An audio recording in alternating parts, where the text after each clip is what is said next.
The courthouse steps in Willow Creek were still wet from the morning's rain when the doors opened and the cameras clicked like thunder. The man walking out didn't look like a killer. His suit was pressed, his face unreadable, and the gold band on his finger gleamed beneath the gray sky. But inside those walls, 12 jurors had just declared the unthinkable. Guilty. Reporters shouted his name. He didn't flinch. He only turned his head slightly, as if listening to something distant. Maybe the echo of his wife's voice, or the final words of the brother he once swore to protect. The sound of his lawyer's footsteps behind him felt heavier than the sentence itself. Inside the courtroom, the air still carried the chill of disbelief. Family members avoided each other's eyes. The judge's final words hung in the silence like a ghost. The court finds the defendant guilty of first-degree murder and fraud in connection with the estate of Samuel Avery. The Avery family had been the pride of Willow Creek, a lineage built on timber, trade, and tradition. But today, the name had become synonymous with deceit, greed, and blood. And as the verdict echoed through the marble halls, the truth, the one carefully buried beneath decades of loyalty and lies, had finally been exposed. Before we uncover the truth behind this case, take a moment to tell me, what do you think drives someone to betray their own blood? Greed, fear, or love gone wrong? I read every comment because every theory brings us closer to the truth behind these dark secrets. The story of the Avery family began, like most American legacies, with ambition. In the quiet outskirts of Maine, nestled between pine forests and winding rivers, stood the Avery estate, a sprawling property with white pillars, a library lined with leather-bound books, and walls that seemed to whisper the past. Samuel Avery, the patriarch, built his fortune from nothing. He was the kind of man who believed in order, reputation, and the power of silence. His two sons, Daniel and Thomas, couldn't have been more different. Daniel, the eldest, followed in his father's footsteps, measured, strategic, and outwardly devoted to the family business. Thomas, the younger, was restless, a man of ideas and risk, more drawn to art and independence than ledgers and contracts. Their mother, Margaret, held the family together. Neighbors remembered her as gentle, almost ethereal, the calm between her husband's thunder and her son's storms. But after her sudden death in 2014, that calm evaporated. Grief has a way of cracking even the strongest foundations. It began subtly. Missed calls, avoided dinners, then legal disagreements over the will. Samuel's health was fading, and rumors spread that his estate, worth over $20 million, would pass solely to Daniel. Thomas didn't believe it. He couldn't. "That's not what Mom wanted," he told a friend months before everything fell apart. "Dad's being manipulated. Someone's changing the papers." But by the time he tried to intervene, it was too late. Samuel Avery passed away that November, leaving the fortune and the entire Avery Timber Company to Daniel. Thomas was left with a house in disrepair and a letter that said only, "Your choices led you here." 3 months later, Thomas was dead. It was ruled a suicide, a gunshot wound to the head, discovered in his lakeside cabin. A single note rested beside him. "There's nothing left to fight for." The investigation closed within weeks. No signs of foul play, no fingerprints beyond his own, no further questions asked. But not everyone believed it. Detective Aaron Calhoun, who had been assigned to the Avery case briefly during the estate dispute, couldn't shake the feeling that something was wrong. She remembered Thomas's last voicemail, left the night before he died. His voice trembled but carried conviction. "If something happens to me, don't believe what they tell you. It's all in the papers. Check the trust documents. He changed everything." The message was dismissed as paranoia, grief twisting a man's mind. But Calhoun kept a copy. And 2 years later, when a whistleblower from the Avery Company came forward with the claims of embezzlement and document forgery, that voicemail resurfaced. The whistleblower, a young accountant named Lucas Moreno, had found discrepancies in the company's ledgers, transfers hidden beneath shell accounts and fake invoices. Millions had quietly disappeared, and every trail led back to Daniel Avery. By then, Daniel was untouchable. He had expanded the company, donated to charities, appeared on business panels. Willow Creek saw him as a pillar of success, a man who had carried his father's empire into the modern age. But behind the charm, something darker lingered. When investigators reopened Thomas's death in 2018, they noticed details that had never been logged properly. The missing gun residue test, the absence of blood spatter on Thomas's dominant hand, and most chillingly, an insurance claim filed by Daniel just 2 weeks before his brother's death. It wasn't life insurance, it was Keyman Insurance, a policy that would pay out nearly $5 million to the Avery company upon Thomas's passing. Forensic analysts re-examined the evidence. The angle of the wound didn't align with a self-inflicted shot. The position of the weapon seemed staged, and in the margins of the suicide note, under ultraviolet light, faint impressions revealed another hand. A different pressure, a second writer. When confronted, Daniel maintained his innocence. "You think I killed my own brother for money?" he said during questioning. "I loved him. He was unstable. Everyone knew that." But the emails told another story. Recovered from a private server, they showed exchanges between Daniel and the family lawyer discussing containment, media strategy, and most damningly, a phrase that prosecutors would later call the cornerstone of the case. "It's handled. No more noise from Thomas." What began as a family dispute had become a murder trial. And for the first time in Willow Creek's quiet history, the Avery mansion, once a symbol of power, was sealed with crime scene tape. Neighbors gathered outside the gates at night, whispering theories. Some swore they'd seen a car leaving the lake cabin the night of Thomas's death. Dark beast without plates. Others said Daniel had been at a charity gala that same night, smiling under soft lights as his brother lay dying miles away. When the trial began, the prosecution painted Daniel as a man consumed by legacy, someone who believed that the Avery name couldn't survive scandal, that his brother's rebellion threatened everything. And when persuasion failed, he did the unthinkable. But the defense had its own story, that Thomas was erratic, addicted to prescription medication, and drowning in debt. They brought forward emails Thomas had sent to friends about ending it all, and even an expert who claimed the note, though partially inconsistent, could still have been his. The town was divided. Was Daniel a ruthless manipulator who killed his brother to secure an empire? Or a misunderstood businessman scapegoated by jealousy and grief? The answer lay in one forgotten piece of evidence, a USB drive found months later in a safety deposit box registered under Thomas's name. Inside were drafts of legal documents, annotated by Thomas himself, and a folder titled Dad's Will, a true copy. The handwriting was unmistakably Samuel Avery's. And in that will, dated just 3 days before the official version, both sons were to share the estate equally. The prosecution argued that Daniel had used his influence to destroy the original and fabricate a new version with the help of the family lawyer. The fraud connected directly to motive. The murder erased the only person who could challenge it.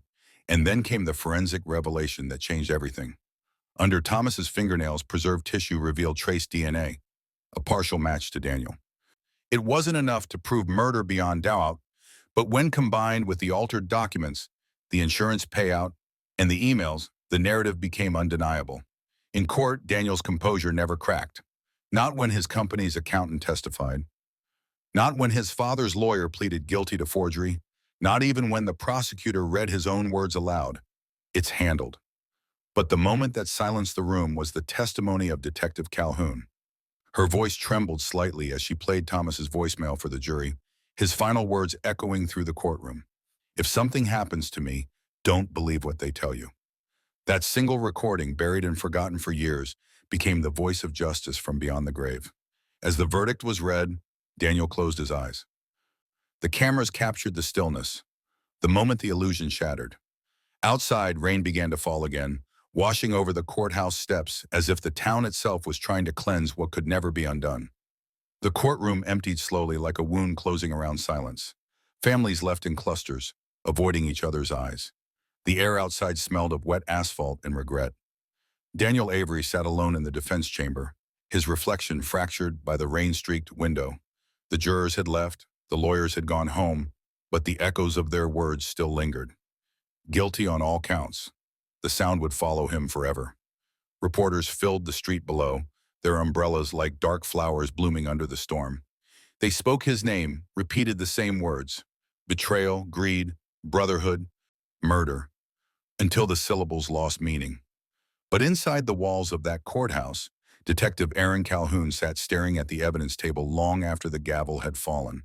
The files, the photographs, the voice recording, all reminders of a case that had consumed 4 years of her life. Justice had been served, they said. Yet something in her refused to rest, because even as the truth was exposed, pieces still didn't fit. The autopsy report listed inconsistencies, signs that someone else might have been present before Thomas died. The insurance policy had a second signature that forensic experts struggled to identify. And deep within the archives of the Avery Timber Company, investigators uncovered encrypted transfers linked to offshore accounts, not just Daniel's, but another name, Margaret Avery, the mother, the one everyone believed had died of natural causes. Calhoun requested the death certificate again.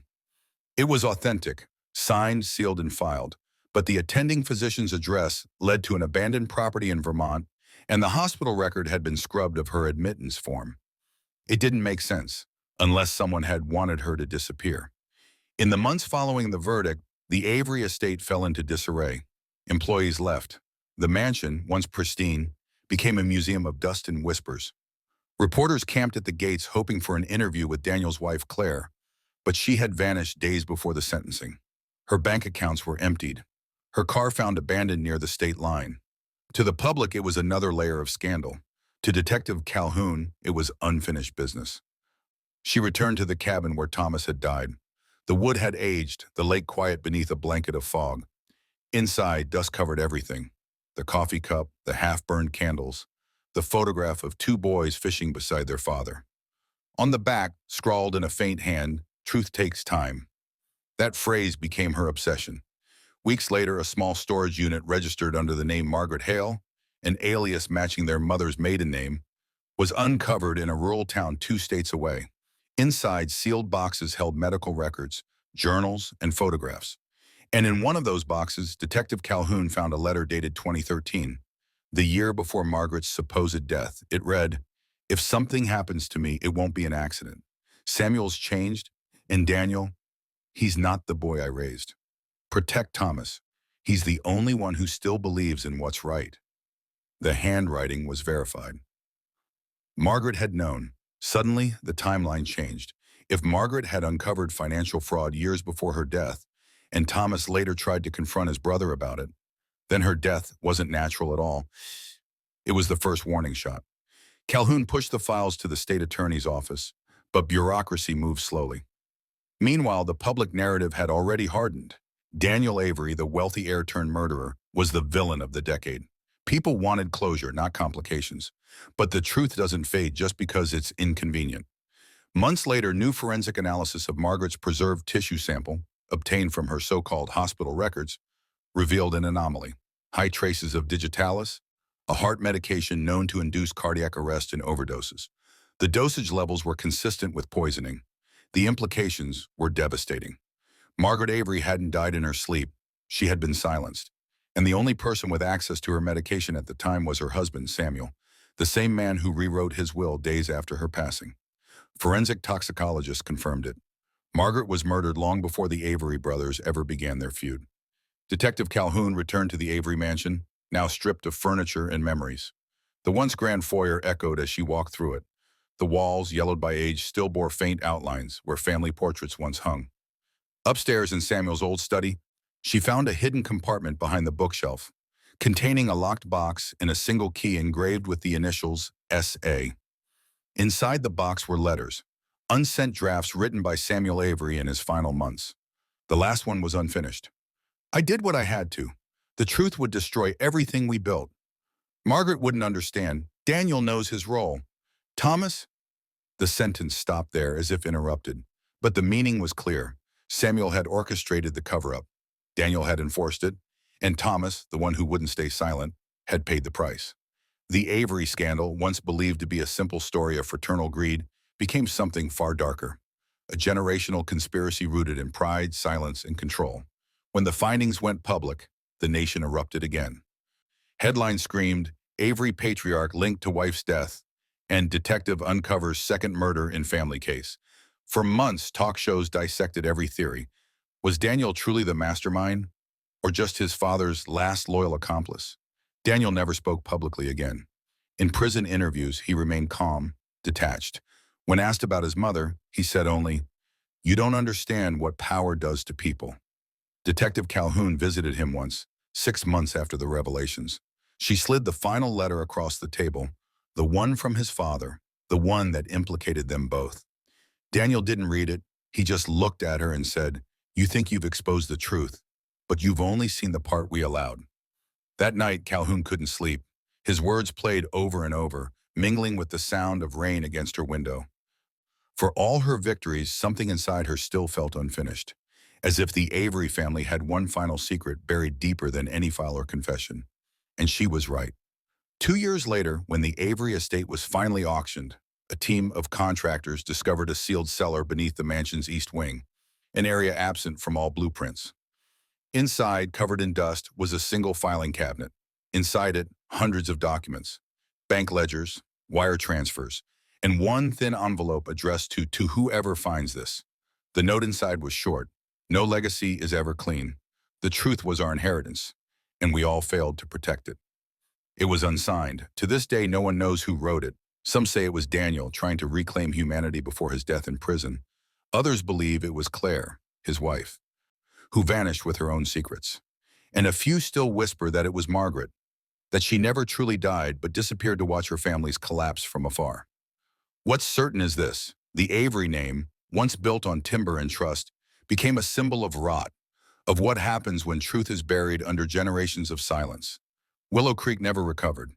The mansion still stands, empty and fading, its windows dark even in daylight. Locals say at night you can hear faint echoes from the courtroom broadcast, the words "guilty on all counts" drifting through the trees like a curse that refuses to die. Detective Calhoun retired 2 years later.